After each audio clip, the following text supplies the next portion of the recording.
মাত্র 22,000 বর্গ কিলোমিটারের একটি ছোট্ট দেশ, যার চারপাশে 70 রাষ্ট্র দিয়ে ঘেরা এবং জন্মলগ্ন থেকেই যার অস্তিত্ব বারবার হুমকির মুখে পড়েছে। তবুও 1948 সাল থেকে আজ পর্যন্ত গত 75 বছরেরও বেশি সময় ধরে ইসরায়েল শুধু টিকেই নেই, বরং মধ্যপ্রাচ্যের সবচেয়ে বড় শক্তিশালী সামরিক শক্তিতে পরিণত হয়েছে। কিন্তু প্রশ্ন হলো, চারদিকে এত শত্রু থাকা সত্ত্বেও ইসরায়েলকে ধ্বংস করা বা পরাজিত করা এত কঠিন কেন? আজ এই ভিডিওতে আমরা এমন 5টি প্রধান কারণ বিশ্লেষণ করব, যা ইসরায়েলকে সামরিক ও কৌশলগত দিক থেকে প্রায় দুর্ভেদ্য করে তুলেছে।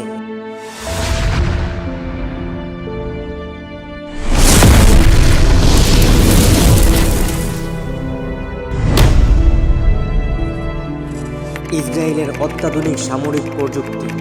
ইসরায়েলের প্রতিরক্ষা ব্যবস্থা বিশ্বের অন্যতম আধুনিক। তাদের আয়রন ডোম এয়ার ডিফেন্স সিস্টেমের কথা আমরা সবাই জানি। শত্রুপক্ষের ছোড়া রকেট বা মিসাইল মাঝ আকাশে ধ্বংস করে দিতে এটি 90%-এরও বেশি সফল। শুধু আয়রন ডোম নয়, ডেভিড স্লিং এবং অ্যারো 1, অ্যারো 2 মিসাইল সিস্টেমের মতো প্রযুক্তি দিয়ে তারা নিজেদের আকাশ সীমাকে এক অভেদ্য দুর্গে পরিণত করেছে। বিশ্বের অন্যতম দুর্ধর্ষ গোয়েন্দা সংস্থা ইসরায়েলের গোয়েন্দা সংস্থা মোসাদ এবং অভ্যন্তরীণ নিরাপত্তা সংস্থা শিন বেত বিশ্বের সবচেয়ে দুর্ধর্ষ ইন্টেলিজেন্স নেটওয়ার্কগুলোর মধ্যে অন্যতম। শত্রুরা কোনো আক্রমণ করার আগে ইসরায়েলি গোয়েন্দারা তা জেনে যায় এবং আগাম হামলার মাধ্যমে সেই ছক নষ্ট করে দেয়। তথ্য প্রযুক্তি এবং সাইবার ওয়ারফেয়ারেও তারা বিশ্বের শীর্ষস্থানীয়। যুক্তরাষ্ট্রের অকুণ্ঠ সমর্থন। ইসরায়েলের এই শক্তির পিছনে সবচেয়ে বড় খুঁটি হল মার্কিন যুক্তরাষ্ট্র। প্রতি বছর আমেরিকা বিলিয়ন বিলিয়ন ডলারের সামরিক সহায়তা দেয় ইসরায়েলকে। F-35 এর মতো আধুনিক ফাইটার জেট সবার আগে ইসরায়েলের হাতেই তুলে দেওয়া হয়েছে।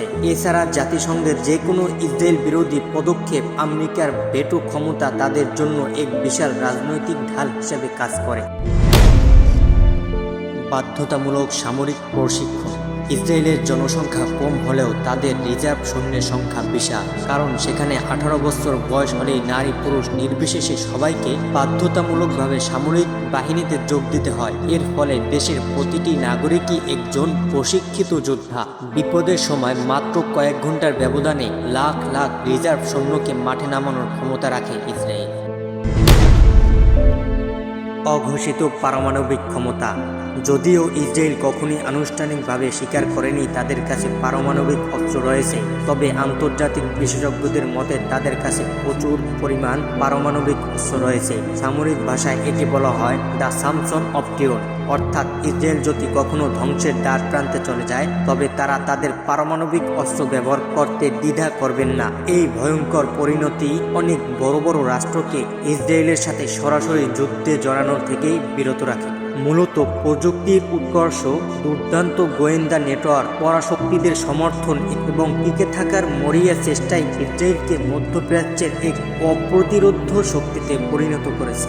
মধ্যপ্রাচ্যের এই জটিল ভূরাজনীতি নিয়ে আপনাদের কি মতামত নিচে কমেন্টে অবশ্যই জানাবেন। ভিডিওটি তথ্যবহুল মনে হলে লাইক দিন এবং এমন আরও বিশ্লেষণমূলক ভিডিও পেতে আমাদের চ্যানেলটি সাবস্ক্রাইব করে বেল আইকনটি প্রেস করুন। দেখা হবে পরের কোনো ভিডিওতে।